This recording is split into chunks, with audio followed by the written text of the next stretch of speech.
Good morning and welcome to the live online experience for Easter at Flatirons Church.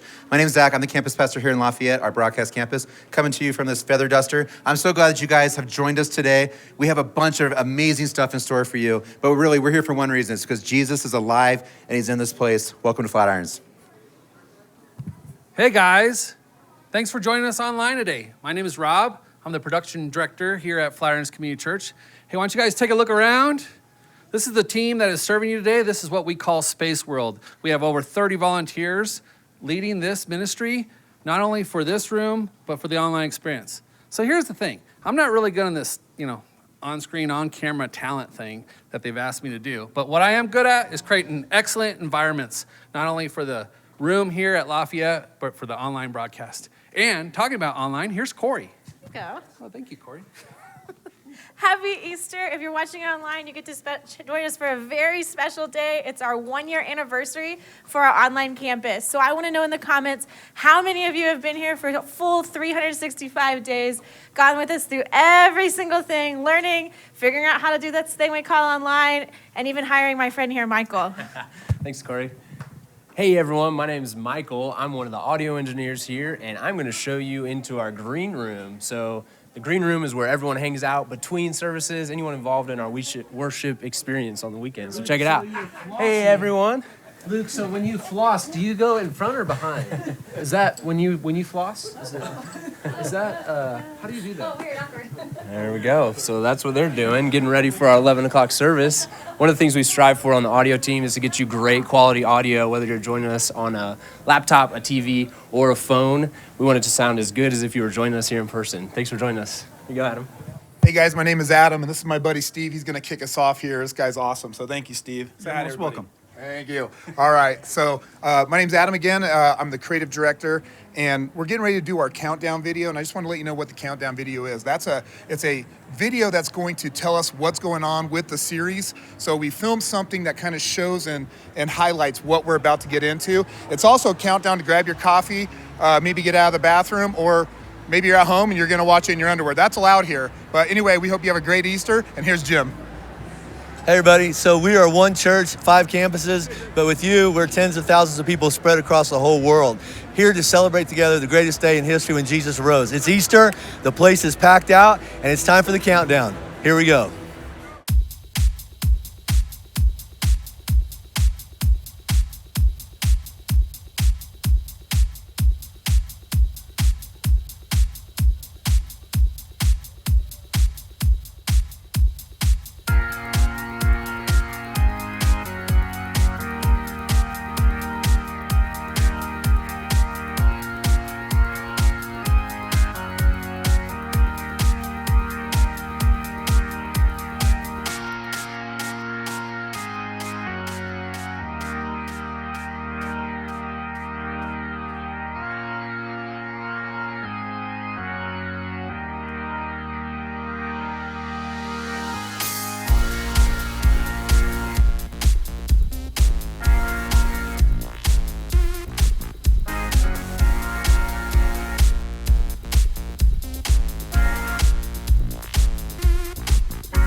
every nation of kingdom come. So don't let your heart be troubled. Hold your head up high, don't fear no evil. Fix your eyes on this one truth: God is madly in love with you. So take control on, be strong. Remember where our help comes from.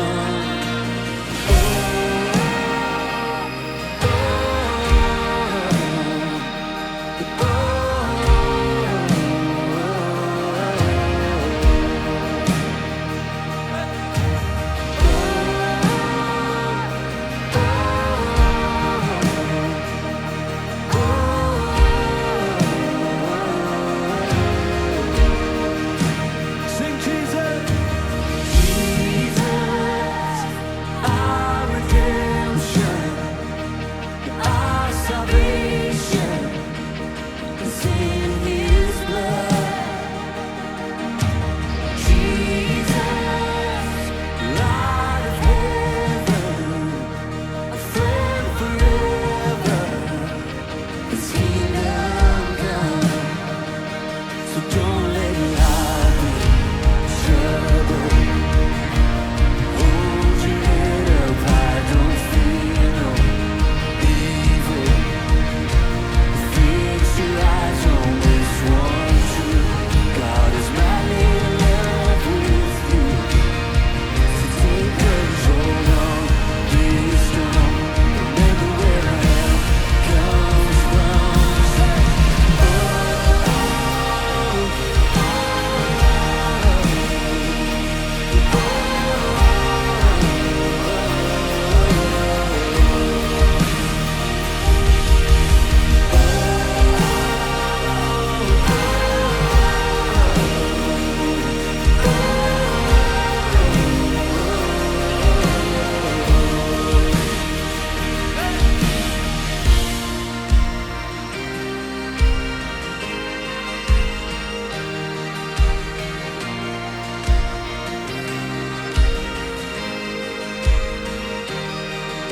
Swing wide, all you heavens, let the praise go up as the walls come down.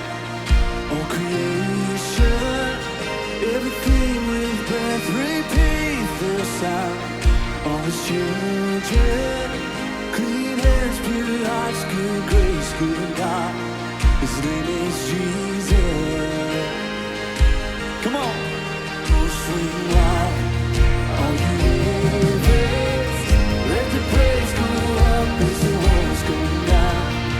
All creation, everything with breath, repeat the sound. All His children, clean hands, pure hearts, good grace, good God.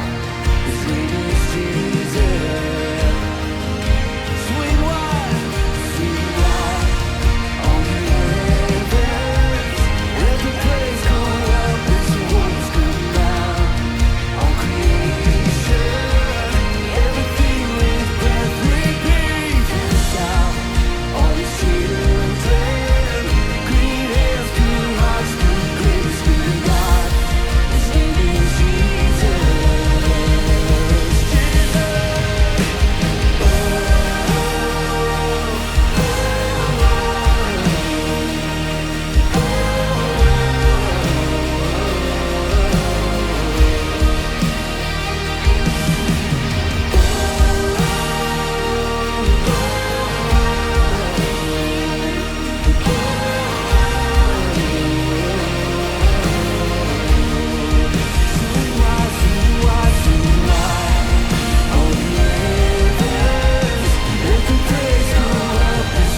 is in His blood. Jesus, light of heaven, friend forever, His kingdom come.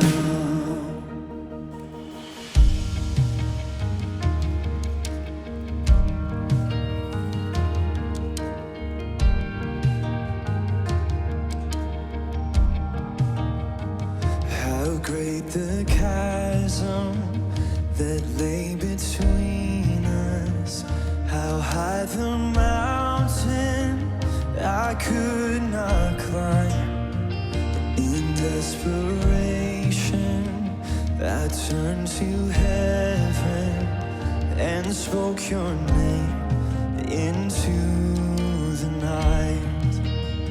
Then through the darkness, your loving kindness tore through the shadows of my soul.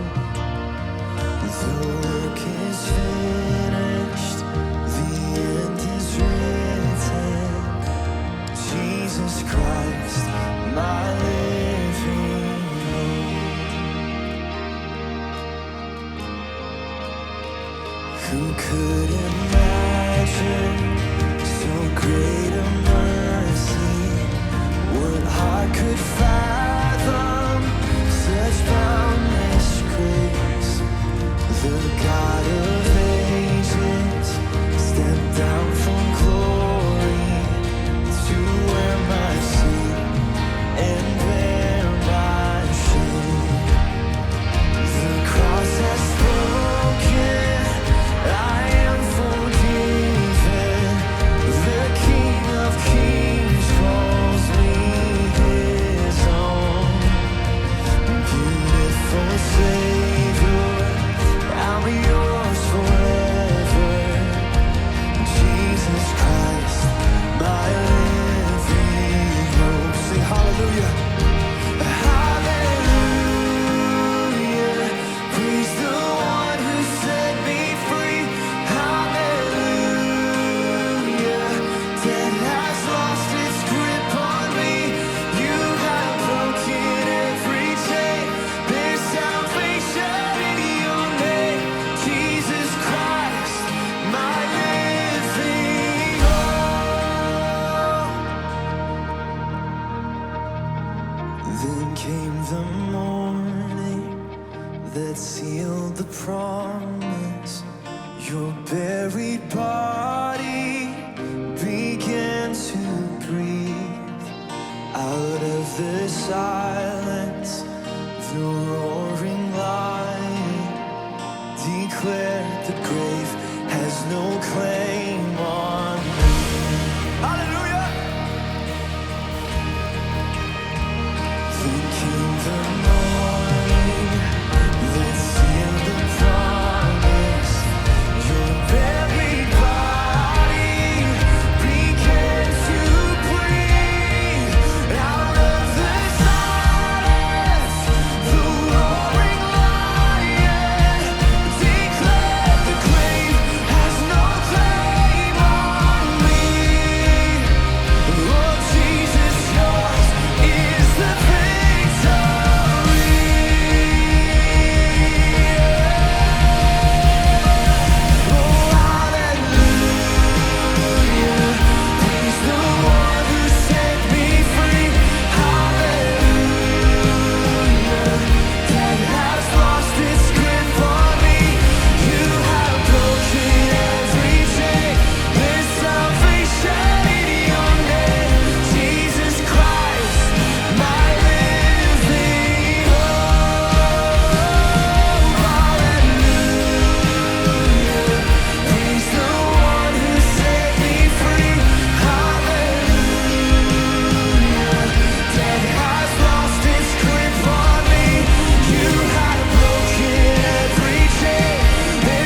Hey, Flatirons, let's pray together.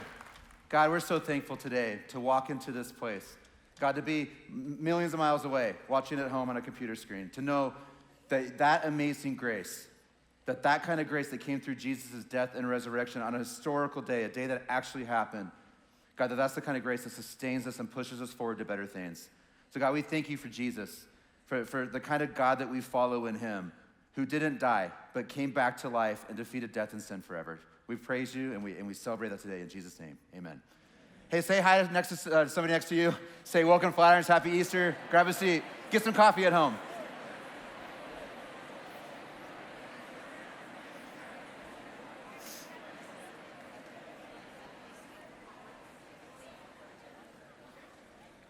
All right, happy Easter. Guys, I'm not totally convinced that guy, the bagpiper, that's not Sean Connery himself.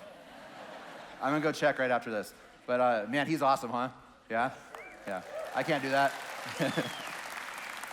Hey, I'm so glad you're here. If you're a visitor and this is your first time in our building or first couple times in our building, we're so honored to have this hour out of your busy weekend. I know there's a lot going on for everybody with family and everything else in life. We are so thankful that you spend this hour with us. Flatirons family, we're so happy that you're here celebrating with us, that Jesus is alive and he's in this place today. So let's go, yeah. Yeah. And real quick, the kind of church you're in right now, you've already experienced that it's really loud. So if you experience that, there's more to come. There's a lot more to come. So there's some earplugs back there that you can grab if that's something that's bothering you. But the reason we do that is just because we like it. That's okay, yeah. Hey, your kids over there, birth through fifth grade, every single week and every single service are being taken care of like you wouldn't believe. Not only are they being watched after by amazing people, but they're being taught something that's really meaningful and is gonna last for a really long time in their heads and hearts. And you guys would be surprised to hear some of the stuff they learned on the way home today. They're an amazing team back there. We have programs here for middle school, for high school. And then we have something here for small groups. We have the small groups program that if you're any stage after high school, so you're a young adult, maybe you're in college, maybe you're post-college, just trying to figure life out, all the way up to your golden years where you're one of those dudes who goes to McDonald's at 5 a.m. and reads the newspaper. I can't wait to be that guy. Awesome. We have something for anybody. So please go check out small groups. There's a wall over there. We can look for a group in your area and something that makes sense for your family or for yourself. But I just gotta say, I'm so glad you guys are here. So I got one other thing I wanna talk about, and we're gonna get started with this Easter service. And it's really this weekend in Colorado. So some of you are from out of town, you're visiting. Some of you online are watching from I don't know where. But this weekend in Colorado, it's a strange weekend, right? I'm just gonna call it, yesterday was 420, everybody knows that, right? Which means a couple things, the brown cloud is real, and also, parents, if your kids went on an Easter egg hunt this morning and they had some of that Easter grass and you pulled the bag out, you have to read it twice to make sure, because it could be anything, right? So that's just true.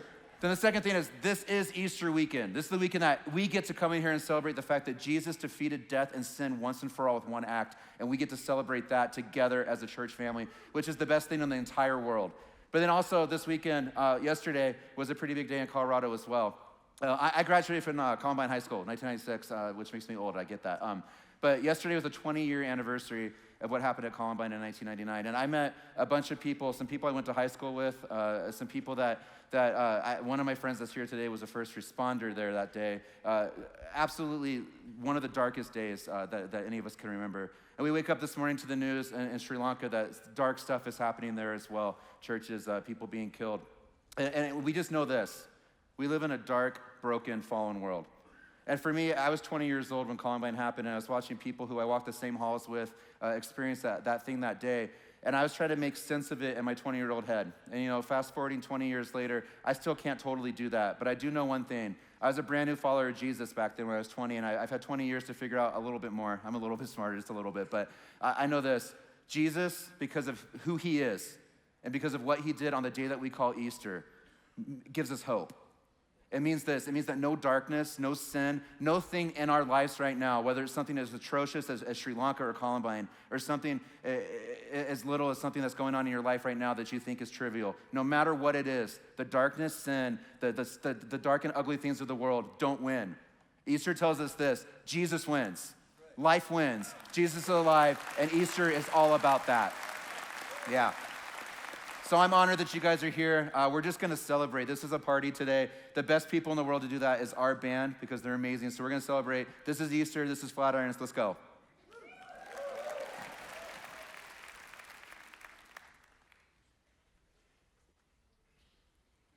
Lately, I've been thinking, I want you to be happier. I want you to be happier. When the morning comes, when we see what we've become. In the cold light of day, we're a flame in the wind, not the fire that we've begun. Every argument, every word we can't take back. Because with all that has happened, I think that we both know the way that the story ends.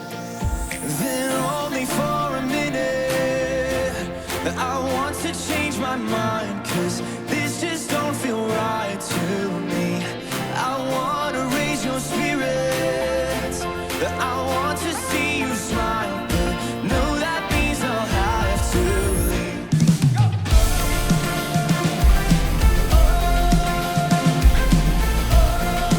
No, that means I'll have to leave. Lately, I've been thinking, I want you to be happier. I want you to be happier. When the evening falls and I'm left there with my thoughts, and the image of you being with someone else, well, it's eating me up inside. But we ran our course, we pretended we're okay. Now if we jump together, at least we can swim far away from the wreck we made. Then only for a minute I want to change my mind, 'cause this just don't feel right to me. I want to raise your spirits, I want to see you smile, but no, that means I'll have to leave.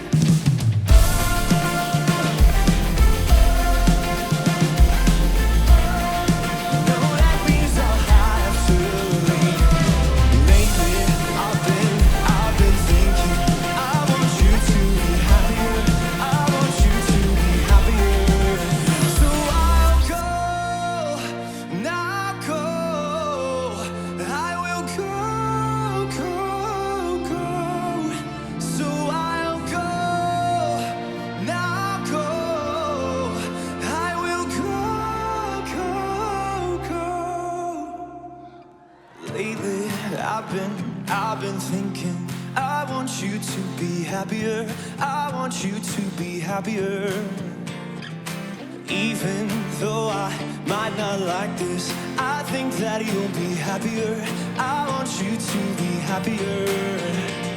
Then only for a minute I want to change my mind, 'cause this just don't feel right to me. I want to raise your spirits, I want to see you smile, but no, that means I'll have to leave.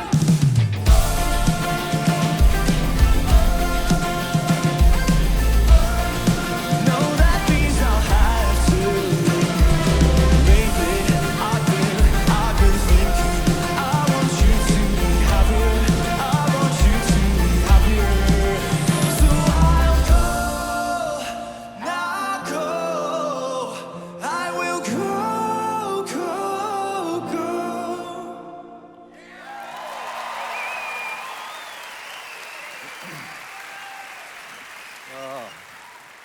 So good. Hey, the bands at all of our camps have been practicing all week long. Will you just give it up? They're amazing. That's so good. I love it. So when I hear songs like that, I go, oh, I wish I could dance, and I just can't. I can't even do this thing. What? I pull muscles bad, but anyway, it's so good. And this is Easter. I love Easter, all right?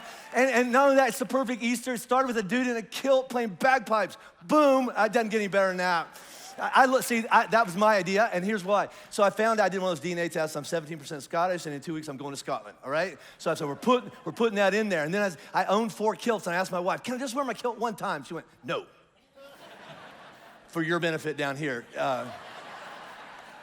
Because I wear it the right way, that's all I'm saying. My eyes are up here, right? So it's Easter. So this weekend, across all our campuses, our numbers will go double. Like we'll have 20,000 visitors. People sometimes ask me, does that make you mad when people just show up once or twice a year? I'm like, no. I love it. We call them Creasters, Christmas, Easter, whatever, you know. You can Google it. It's a real word. It's awesome. And it's so here's why I love it, all right? And you know who you are. Here's why I love Creasters, is that I love it. I've had 2 5-hour energies, and it's only 9. Anyway, here's why I love it. It's because I hear all these people all year long going, I don't know if I believe in all that Jesus stuff. But you still check in twice a year, right? Just in case, all right? And I'm really glad you're here. So listen, I know that in a church, this is a big church. This church is bigger than the town I grew up in, so it's overwhelming to me too. So we're all kind of nuts here. But in a church this size on a holiday weekend, we have a wide swath of diversity of beliefs and opinions and thoughts when it comes to God and Jesus and Easter and church and all that kind of stuff. So first of all, I just want to say thank you for taking time out just to be here, just to check some stuff out, maybe for the first time. So the first thing is just thank you. Second thing I'd ask is this: no matter where you are in that belief system, here's my ask for the next 30 minutes. Will you just take a breath? And here's what I mean by that. Will you just kind of unclench your fist and sit back and just go, okay, I'm just gonna listen and ask yourself this question. If there's even the smallest chance, like 1 in a million, you're saying there's a chance, Dumb and Dumber, come on. This is gonna be fun, all right? If there's the smallest chance that this might be true, just the smallest, all right, then it's at least worth listening to and thinking about and considering what it could mean for you and your life. And at the end of today, all right, and you don't buy it, then on the way out to the car, you can look at the person and go, hey, listen, I don't buy this stuff, but you still owe me lunch because you lost a bet. That's why you're here. Welcome. But here's what I want to look at. So if Easter didn't happen, I'm with you. This is just nuts. If Easter didn't happen, at best, everything that you're gonna see today is pop psychology, positive thinking from a philosopher, good teacher who lived and died about 2,000 years ago. At best, that's what it is. At worst, though, it's a sham that stupid people have been duped by for the last 2,000 years. And you shouldn't believe or trust anything Jesus has to say. Really, those are your options to consider today. There's a British author, his name's C.S. Lewis. He says it very, very plainly. He says it like this: here's your options. Jesus is either a liar, or he's crazy, or he's Lord. And what I want you to think about is, but what if he is Lord? What if he really is Lord? What if he actually is who he claimed to be and did what he promised to do? All right, you might want to, and this is what Jesus taught a lot, you might just want to rethink all the parts of your life if that could make a difference in your life. What might be possible for people like us now, right? So let's jump into this. So over the past several months in here at Flatirons, we've been unpacking this idea, this concept called faith. And I know when I say faith, a lot of different stuff comes in our minds about what you think it means. But today, when I say faith, this is what I mean, all right? Who or what you put your confidence in or your trust in to best take care of you in your greatest moment of need. And that's really, really important, in your greatest moment of need. And here's why that's important. To quote the great theologian Mike Tyson, he said this: everybody has a plan till you get punched in the mouth. And that should be in the Bible. I mean, that's just true, right? Because it makes sense. I mean, you don't really think about faith. You don't even really need a lot of faith when everything's going well. Everything's going great. When everything's going to plan, you don't need faith. You're not even thinking about God. And a lot of us, and I put myself in this list, a lot of us have bet a lot of our lives and our futures against statements that go something like this: yeah, well, that will never happen to me. Said every person who ever had it happen to them. The question I want to look at, though, is this: what are you going to do when it happens? When something happens in your life, something that's, here's what I found. When something happens in your life that's really, really, really hard, or really, really, really painful, or really, really, really confusing, in that moment, it's really, really hard to look around and find anything worth holding on to. Which is why many of us, and again, I put myself in this category, when something really hard or painful that didn't last 5 minutes, maybe it's lasted maybe decades, all right? When something happened that we told ourselves that will never happen, but when it actually happened, our response a lot of time is, well, I'm done, I quit, I give up. How many times have you been in the middle of something going, this is not what I thought it was gonna be. This is not what I expected. I can't do this anymore. I don't wanna do this anymore. I quit. So here's the question I want us to unpack this Easter. So what's your quit line? Do you know what I mean by that? Everybody has one. What's your quit line? What's the point where you say to yourself, okay, if that happens, or if that doesn't happen, then I'm out. I'm done. I quit. And everybody has one. You know, we may never have said it out loud or said it to anybody else before, but we think about it, right? And I don't know what yours is in regard to. I bet you're starting to think about it right now. Maybe it's a relationship that's going south, and you lay in bed sometimes going, I don't know if I want to do this anymore. I get it. Maybe it's something that started really, really, great. It sounded good at first, and then you got punched in the mouth, and reality set in, and now you're sitting there going, I don't know if I want to keep going. We all have these I do. These imaginary conversations in our heads with ourselves, anybody? I do. I'm on meds, 72 milligrams a day. Is he really on meds? Yes, he is. So we ask ourselves questions. We have conversations with our head. You go like this. We see something happening, and the question is, do I quit or do I keep going? We do this all the time. I do. So my question is, what's yours? Hold on to that, okay? Because we're going to come back to it in about 20 minutes and kind of figure out what I'm going to do with that. So a few years ago, I had an opportunity to become good friends with a guy named Rourke Denver. Rourke was a Navy SEAL, and anytime you tell me you're a Navy SEAL, you're just cool, all right? I'm like, I just want to follow you around. All right, so anyway, so Rourke, he's a Navy SEAL and for several years. And then, not only that, but then eventually he ran BUDS out in San Diego for several years. So BUDS is like the 6-month training and vetting course for these candidates who show up and hope to graduate and join like one of the most elite fighting forces our country has to offer. I changed my language because I got a bunch of Army people that I don't think they're the best. Okay, they're one of the best. Anyway, so Rourke ran that for a long time. Now you might recognize him, not from the Navy SEAL, maybe from the movie Act of Valor. He played this, I just look cooler with his head beside me. That's all I'm saying. Rourke played the commander who jumps on the grenade and saves his whole platoon, all right? So that's Rourke. So he was a Navy SEAL and then he's an actor. But now, here's my favorite part about Rourke. He lives in Colorado and goes to one of our campuses. And that's how I got to become friends with him. So anytime I'm with him, I just go, hey, let's talk about SEAL stuff, all right? And so BUDS, all right, it has a tough reputation. I don't know how many documentaries or movies have been based on the brutal training and the elements that those candidates are subjected to. The latest stat I could find is that of all the people that show up to try to be a Navy SEAL, 75% of them quit in the first 6 weeks. There's a bell there and they just ring out. And this past Tuesday, I was talking to Rourke and I said, so help me understand this. Do you just try to get these guys to quit? Is that your goal, to get them to quit? He goes, no, Jim, our goal is not to get men to quit. Our goal is to identify their quit line so that when we get out on the battlefield, we don't have a surprise, oh, there it is. Right? Because that's not a good time to quit. He said it like this. He said the goal of BUDS, all right, the goal is to identify that special breed of man who won't quit under any circumstances. And so I said, okay, Rourke, so you've been in this whole world, SEAL world for a long time. Are there any like shared qualities or characteristics that you have identified in that young man that shows up on the first day of BUDS and makes it all the way through and becomes a SEAL? Is there anything they have in common? He goes, no, not really. He goes, no, Jim, maybe two. Maybe two. And he says this. The first one is this. The guys who make it through, they have a vision to become a part of something great and greater than themselves. He said, that's what I did. That's why I joined up. I just want to be part of something great. And the second thing is this, is that they never allowed even the idea of quitting or ringing out to enter their minds. Because if they just entertained that thought for just a second, it was a matter of time till they quit. So not an option. Never quit. Never give up. Now, that's a metaphor for what I want to talk about today. See, well, I think I speak for all the guys in here. We've all had this dream. Maybe it was only 5 minutes. I want to be a SEAL. Then we ran around the block and got a cramp. No, I don't want to be a SEAL. So here's most of us won't find ourselves in that type of situation. But we will all find ourselves in a situation or a circumstance, and we're going to ask ourselves the same question. What is it I really want for my life? What's my vision? Is it great? Is my life great? Do I want my life to be great? And followed by this, can I do this? Another way to say that is, am I going to quit or am I going to keep going? And it probably won't be, when you ask yourself that question, it probably won't be in San Diego on a BUDS course.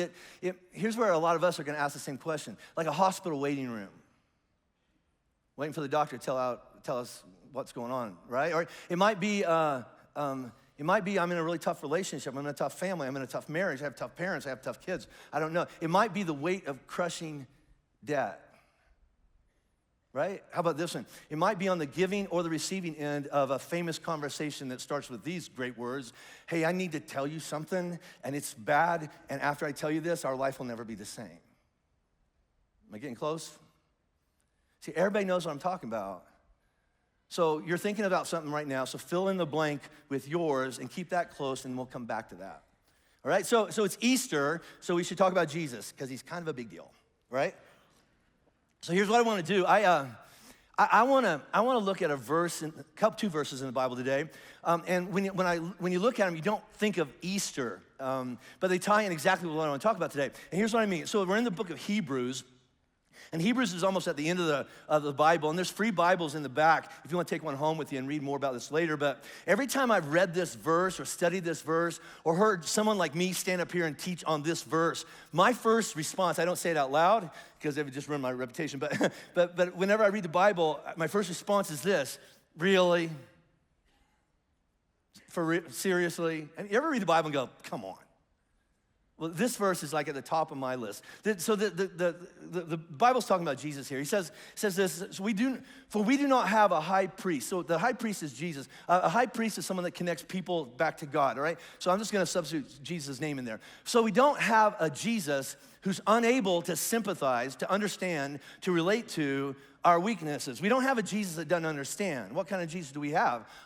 We have a Jesus who has been tempted in every way, just as we are, yet was without sin. And you just gotta look at that for a second, let it sink in. Because my first response is, really? Really? This is what this says. This says, all right, this says that Jesus has wrestled with the temptation to do everything that I've ever been tempted to do, which is crazy. It's nuts, because I've been tempted to do some really crazy stuff, all right? I mean, like what kind of stuff? Dark stuff. How dark? Stuff like if you would sit there and go, I don't think we should come to Easter at this church. He's weird. I know, all right? So the difference between Jesus and me, and the list is long, but the main one I want to talk about is this. While Jesus and I may have been tempted to do some of the same things, he never gave in. He never sinned, and I have. I do a lot of times. But my point is this, all right? He thought about it. He thought about it. He acknowledged, I have choices. The way we say it here at Flatirons, I have two deals on the table, and there are pros and cons to both deals, and he was tempted to at least consider taking the bad deal. And we don't like to think about Jesus like that, not on Easter. Now, see, this is what a lot of us, we came to church. Here's what we hear about Jesus. We like to think about Jesus as this glassy-eyed, soft-spoken, whiny guy who walked around like this. I don't even know what this is. It's in all the stained glass windows, right? He either has a cramp or go team. I don't know what that is, but, and he says weird stuff like, oh, bless you and love you. Consider the birds and the flowers, and can you please cut back on the sinning? And that's whiny Jesus, and I'm not into him. I don't follow whiners, all right? But here's the thing. According to this verse, let me just speak as a dude. I'm kind of an expert on that. Speaking as a dude, this verse says that Jesus was a dude. He had a dude's life. He had a dude's thoughts. He had a dude's body. And just like me, sometimes he was, I'm going to make up a word, tempted to do dudish things, right? Which had to include, I don't want to do this anymore. I quit. I'm tapping out. And honestly, when you look at the real story of Jesus, there's so many whacked out versions of Jesus floating around, religious versions, stuff like that. If you just read the Bible and let it say what it says, when you see what Jesus actually went through, I wouldn't blame him if he said, I'm done, I quit. I really wouldn't. Right now, so follow me on this. So a couple months ago, I got to teach on this one chapter in the Bible called Matthew 25. And I was unpacking that we as a church have decided we're going to try to eliminate single parent poverty here in Colorado over the next 10 years. We're going to try to make a difference in prisoners coming out of prison. So we break some family generational cycles so they don't end up in prison and their kids don't go to prison. We're crazy enough to think we can actually make a difference over the next decade. So we're going for it. And we base all that on Matthew 25, where Jesus says this. He says, whenever you do this, and here's his phrase, whenever you do something, take care of the least of these. And he gets very specific. Here's the least of these: the hungry, the sick, the naked, the forgotten, the lonely, the outcast, the prisoner, the lost, the broken, the rejected, the messiest of the mess. He says, whenever you take care of people like that, the least of these, it's like you're doing it not for me, to me. When you see a lady or a guy whose life is absolutely just trashed, and you go, how can I help? It's not like I'm doing it for them. It's not like I'm doing it for Jesus. Jesus says, it's like you're doing it to me. And his followers were all there listening to him say this. And you know what the response was? Oh, Jesus, that's beautiful. That's lovely. You're Jesus, right? I mean, we'll follow you anywhere. And you know what? I think they meant it.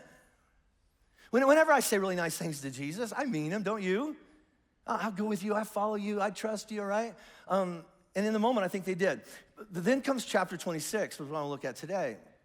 One verse after, they all say, oh, you're just awesome. Jesus announces that this plan that he's been talking to them about for the last 3 years it's time to go into action. We're going to go to Jerusalem. I'm going to be crucified on a cross to pay for all the sins. And before he can get the words out of his mouth, his best friends go, that's a horrible idea. Bad idea. Don't go near Jerusalem. Let's go someplace. Don't do that. It's a bad idea. And Jesus is so patient. 6 verses after that, a prostitute comes up to Jesus and takes perfume and dumps it all over his feet. Now, let me explain what that means, okay? First of all, if you don't know what a prostitute is, you should be in kids ministry. Or ask your mom in the car on the way home. Happy Easter, Mom. So we know what that is. But back in Jesus' day, when a prostitute earned some money, she couldn't just go to the bank. And so what she would do is she'd go to the market and she would buy something expensive, like oil or perfume that would appreciate in value. And so basically she had a jar of perfume that says, this is the sum total of my life.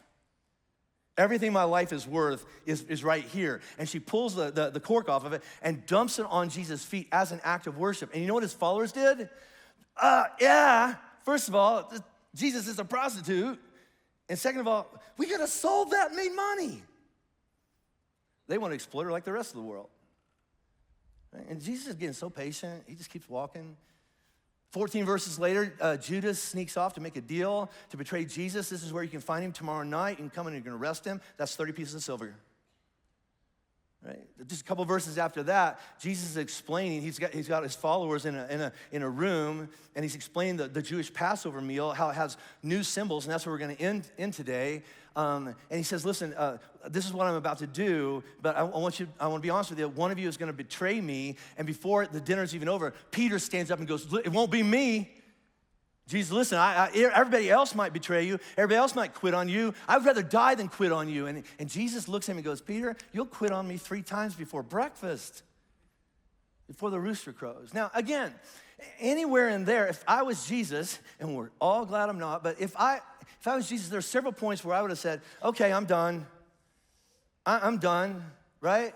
I mean, come on, guys. I've poured my life into you. I've taught you. I've spent time with you, and you're just not listening. You're not getting it. You don't trust me. You care more about money than you do about this girl or these people. And apparently, my closest friends will sell me out and stab me in the back to make a quick buck. And in my greatest hour of need, all right, they will betray me just to save their own skins. I'm done. All right, you have friends like that? But so I would have quit. But then the more I thought about it this week, I thought, maybe not. Because let's be honest, we all have stupid friends. Just look straight ahead. Right here. No. And we've done stupid stuff. And most stupid stuff that we've done or other people have done, if you give us enough time, we can punch each other in the arm and move on, right? So maybe I could get through all that stuff. But next comes what I call the moment of truth. See, right after this dinner, Jesus... he says, come on, let's go out to, it's called the Garden of Gethsemane. It's this olive grove. It's kind of like a park outside of Jerusalem. And so they all go out there, and then he says this, hey, friends, will you just stay right here and pray? Because it's about to get rough. It's going to get rough. How rough, Lord? He says, then he said to them, let me tell you what I'm feeling. My soul, my heart, my gut, I am overwhelmed. Like with sorrow, to the point of death. Here's my ask. Will you just stay here with me? Keep watch with me? Can I just have my friends with me in this moment? You know what they did? They passed out. Fell asleep. So Jesus walks off a little ways, and here's the next verse after this. It says, going a little bit further, he fell with his face on the ground. This is intense. He fell with his face on the ground, and he prayed this. He said, my Father, if it's possible, may this cup be taken from me, yet not as I will, but as you will. Have you ever thought, what's he really asking God? What's he praying? And you look at this, he goes, here's what he's asking. He's asking, hey, Father, if it's possible that this cup that I'm about to drink from, if you could take that and maybe I could have something else. And here's the cup he's talking about. So the wage or the penalty of sin is death and separation from God and condemnation forever. And so somebody's got to die. So Jesus, here's your cup. You're going to drink the cup. You're going to be nailed to a cross to pay for the wage of sin, of sins that you didn't even commit, other people did. But once you pay for it, for everyone, including all your friends over there who are sound asleep, they'll have a chance that just with a little bit of faith, they can be forgiven and reconnected back to God, in spite of what they've done wrong. That happened back there in Jerusalem. It happens in Colorado right now. And Jesus is going, I know what the cup is. Here's my question, Father, is there any possible way to accomplish what you want to accomplish that doesn't include me being executed and being cut off from you? Not my will, but yours. And so let's get really specific. Jesus' will, his want is there anything we can do that doesn't include the cross? But he says this, not my will, not my want, all right? What you want. Your will, Father, trumps my will. I'm just asking, because I'm overwhelmed right now. Is it possible? You ever prayed a prayer like that? Because you don't pray it once. Jesus prayed it 3 times. And between all 3 prayers, he goes back and sees his friends, and they're asleep. So he goes back and repeats it another time. My Father, is there any other way to do what needs to be done that doesn't include me getting arrested, and then this mock trial, and then they spit on me, and then they beat me, and they strip me naked, and they rip all the flesh out my back, and then they nail me to a cross? Is there any way that doesn't include the moment where I look up and go, my God, why have you forsaken me? Is there any other way? I'm just asking, and then I'm gonna die and be buried in a hole. Is there another deal on the table? That's all I'm asking, Father. You ever been in this spot? You know what I call this moment right here?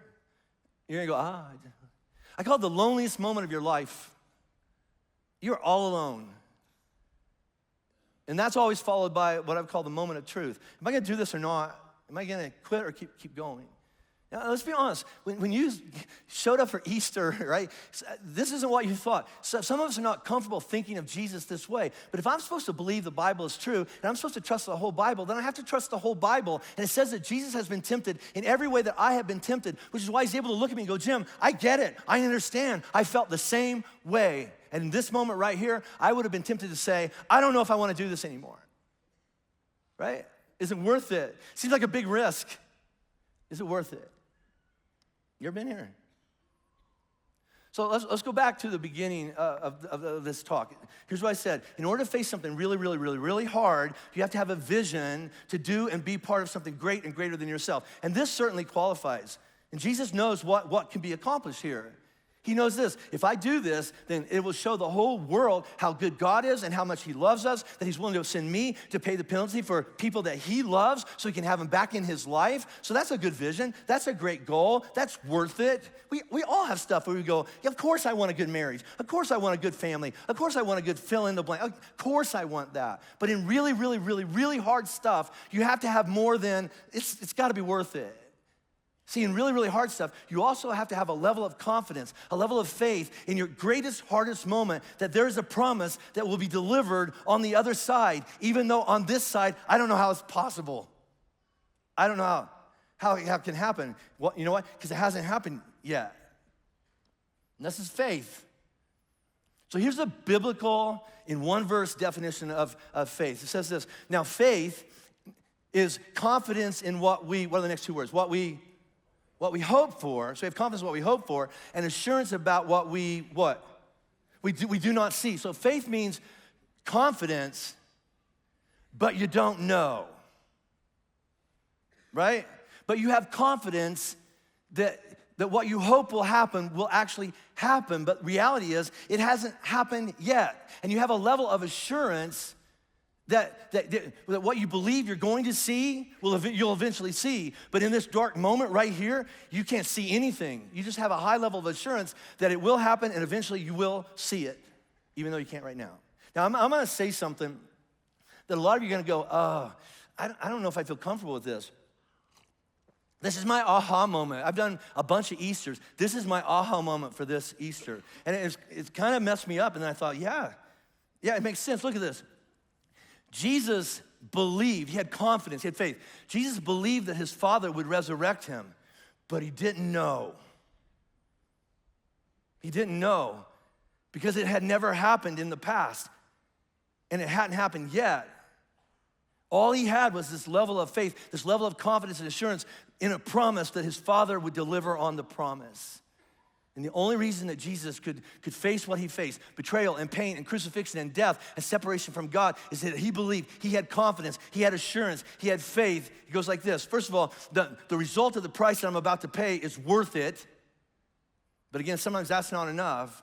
So here's the other thing that got him to that cross. He was absolutely convinced that on the other side of death was resurrection.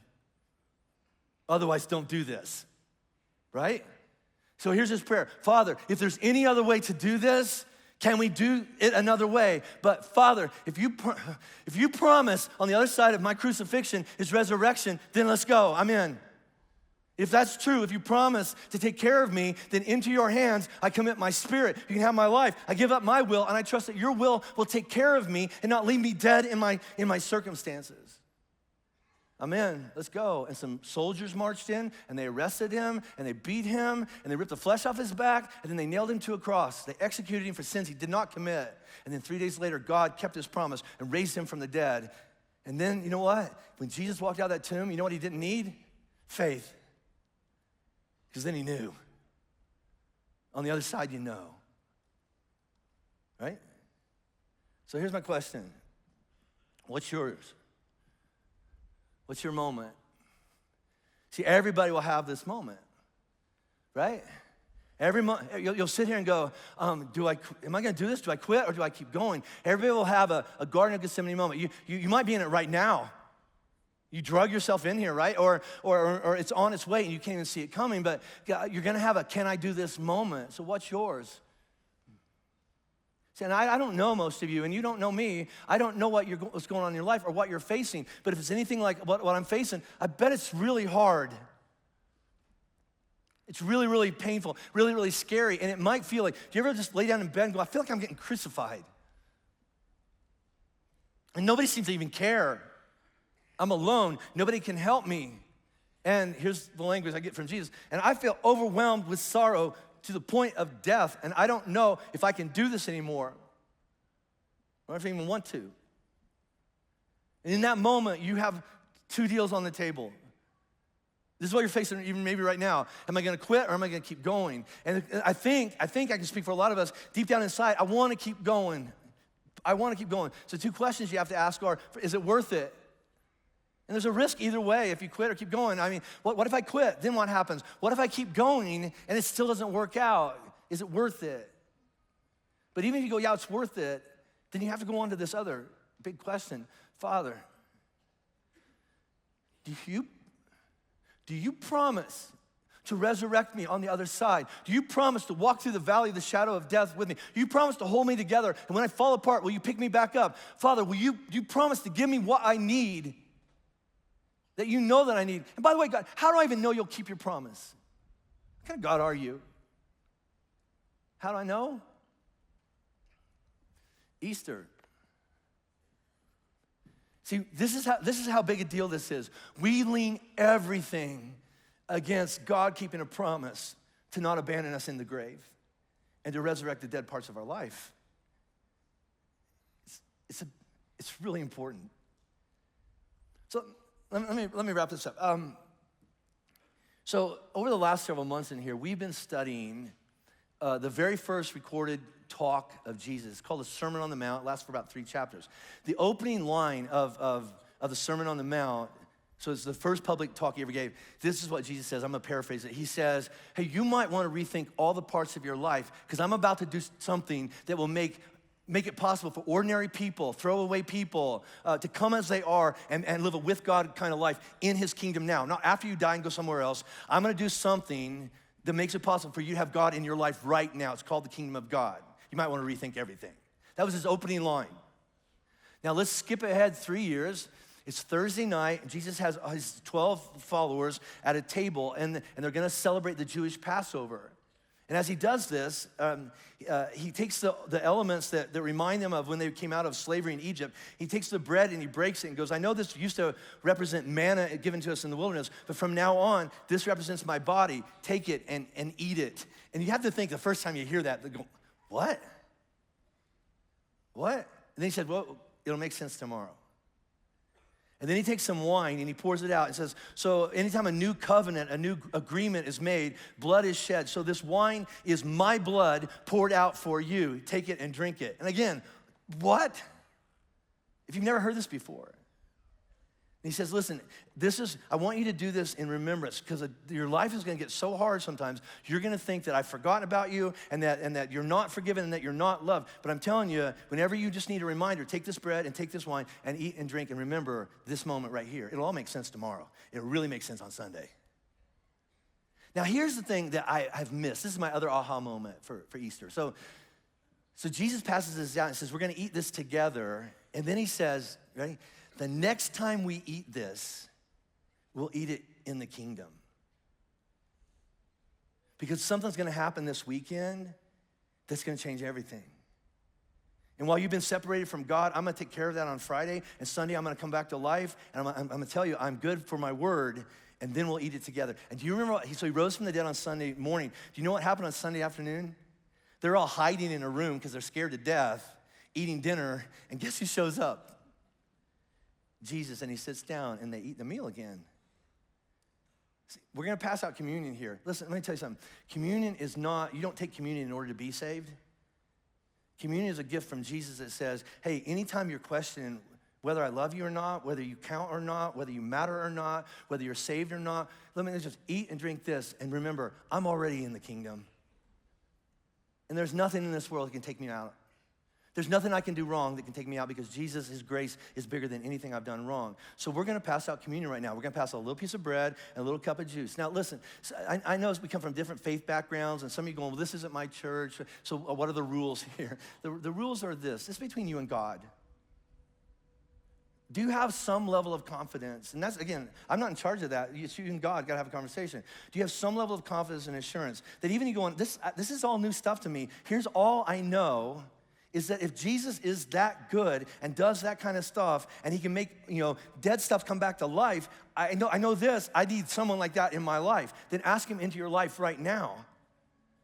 Say, I need you to be my Lord. I need someone, I can't do this by myself anymore. And you ask him into your life and say, will you be my Lord? And will you save me from condemnation? And will you just walk through life with me from this point on? And then take that bread and take that juice and just eat and remember, I'm saved. I already am. I'm already loved. There's nothing else I have to do. I just want to live my life with God.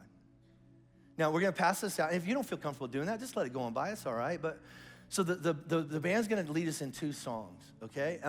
So here's, I know this is what we do. So there's 2 songs. Don't leave early. I know what you do. I see you. All right? You're like, hey, let's beat the traffic. We can beat the Baptist to the restaurant, whatever that. And if you're a Baptist, lighten up. We're Baptists, we can't lighten up. It's a joke. Don't leave early. You know why? The last 2 minutes make everything better. They make everything better. And you'll know, you're going, this is what he's talking about. I'm gonna pray, and then we're gonna worship together, and then we're gonna go have Easter, right? God, you're so good. And all of us right now, we're not thinking about a hypothetical or somebody else. We're thinking about our moment, our loneliest moment, our moment of truth, our line going, I don't know if I can go any further or keep going any longer. And then there you are. And you come to us and, well, I'm right here. I never left. And I'll walk through this with you and I'll hold you together. And even that dead part, I can resurrect it. I'm the kind of God who keeps my promises. My name is Jesus. It's a beautiful name. I leave my whole life against Jesus for what he's done for me. So God, in this moment right now, some of us are reconnecting with you for the very first time in a long time. Thank you for being so patient and gracious and good and kind. You're so good. You're Jesus. And it's in your name I pray. Amen.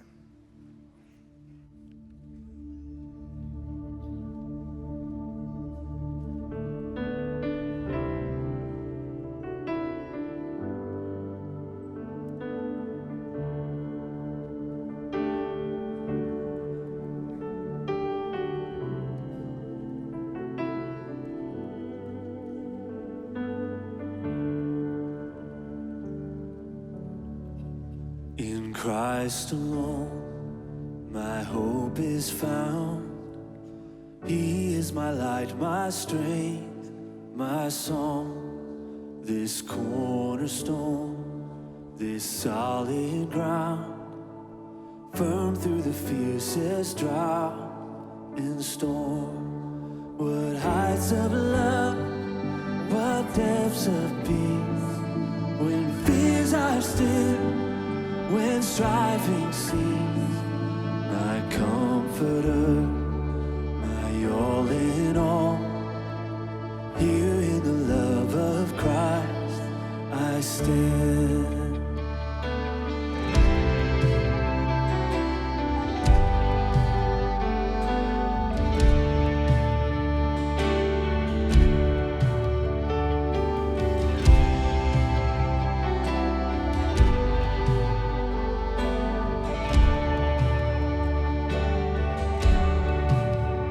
Christ alone, who took on flesh, fullness of God in helpless babe. This gift of love and righteousness, scorned by the ones he came to save.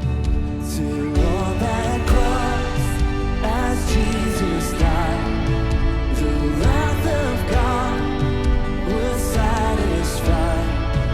For every sin on him was laid. Here in the death of Christ I live.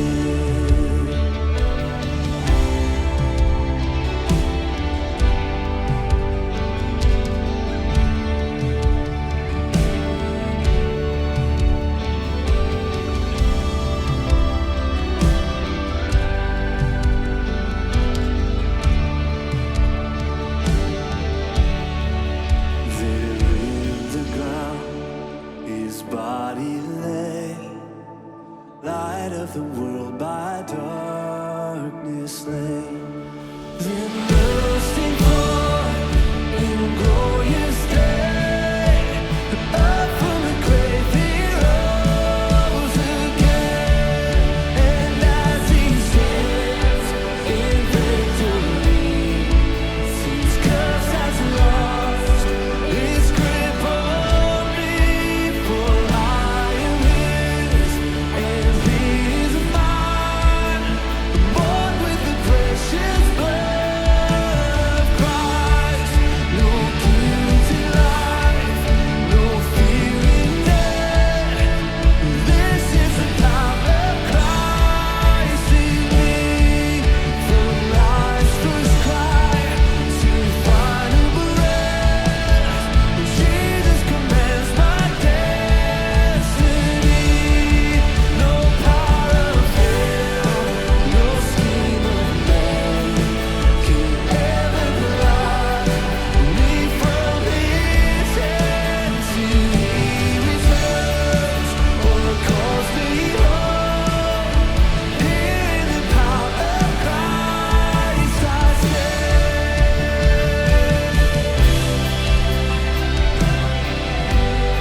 Since curse has lost its grip on me, for I am his, and he is mine, bought with the precious blood of Christ, bought with the precious blood of Christ, bought with the precious blood of Christ.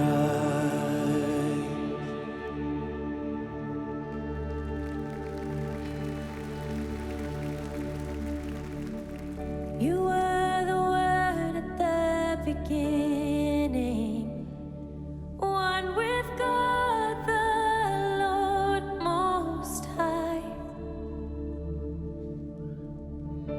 Your hidden glory in creation,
Yours is the glory.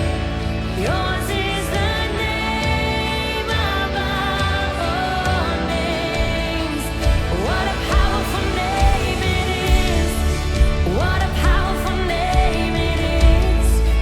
The name of Jesus Christ, my King. What a powerful name it is. Nothing can stand against. What a powerful name it is. The name of Jesus. You have no rival. You have no equal. Now and forever, God, you reign. Yours is the kingdom. Yours is the glory. Yours is the name above all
What a beautiful name it is. What a beautiful name it is. The name of Jesus Christ, my King. What a beautiful name it is. Nothing compares to this. What a beautiful name it is. The name of Jesus. What a beautiful name it is. The name of Jesus. What a beautiful name it is. The name of Jesus.